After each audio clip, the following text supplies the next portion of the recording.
What's going on, my friends? Welcome again.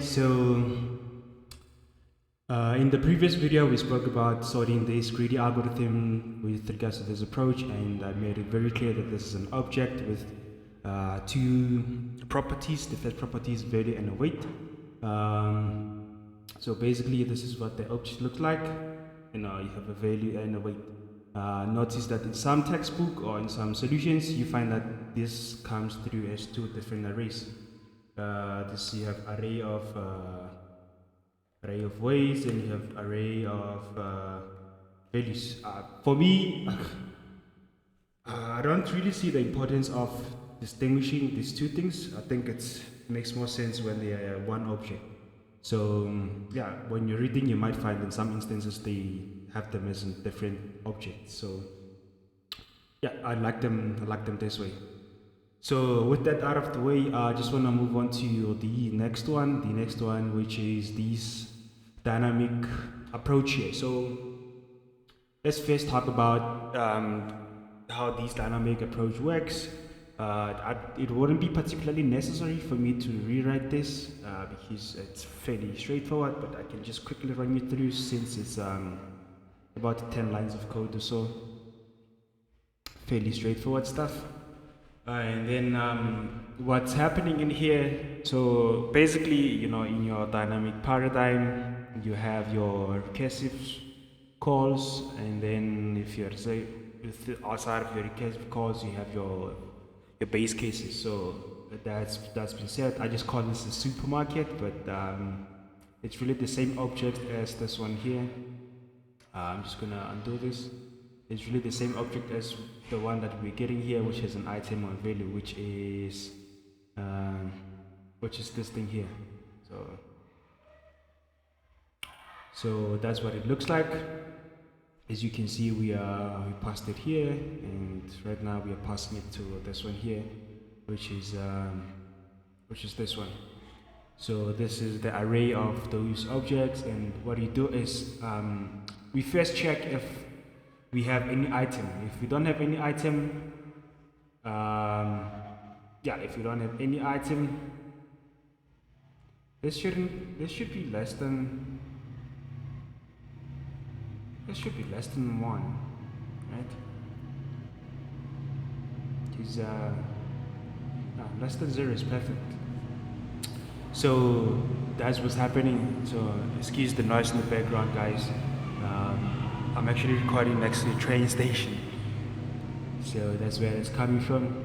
So anyway, this is what's happening. I'm gonna leave this as it is. So basically, we first check if our capacity, or let me put it this way, a little bit more intuitive way to think of it might be this.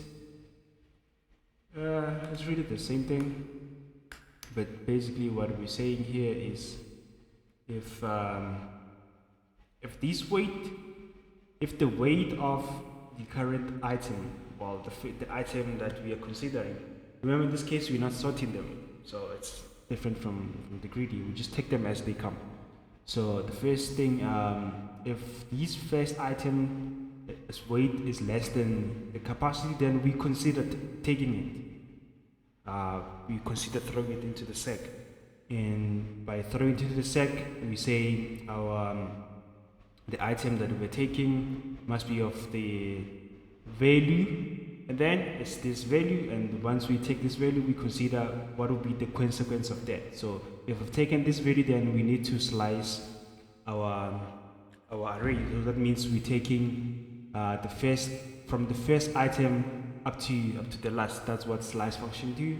Takes the first item. In this case, you pass it 1. This is 0 plus 1. So this thing is 1. So slice from 1 to the next. So that means the 0th one would have taken it here. So we're not including it in this recursive call, and our capacity would have decreased by the weight of the item that we have taken in. And this is that recursive definition over there. And otherwise, if this item doesn't even fit in the capacity, then we don't even consider taking it. We just simply slice to the next one, and our capacity remains the same. And we then take the maximum of these two. So that's all there is. That's the dynamic solution to it. I hope that makes a little bit more sense right now that I've explained it a little bit. And then that's pretty much it for the solution. Let me just run it for you guys. I'm actually just gonna put a breakpoint here. No, I don't want it there. I want it at the end of this whole function, because this is a recursive definition. It's going to be called quite a number of times. In fact, I don't even want it here. I want it where I call it right here. So I want it just before it prints the stuff.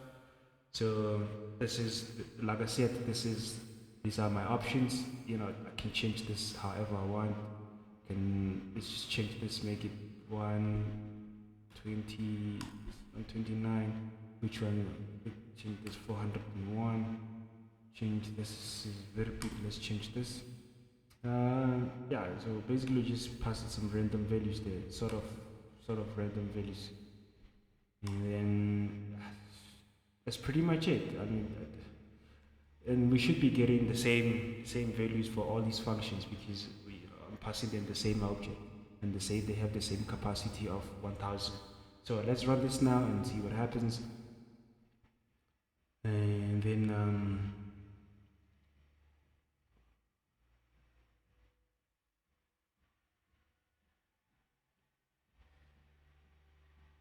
sorry guys, looks like my computer is heating up now. There's a legal return somewhere. What the fuck? What just happened? What did I break? Oh, it's because of this. This code is not inside of anything, so this code shouldn't be just lying around there.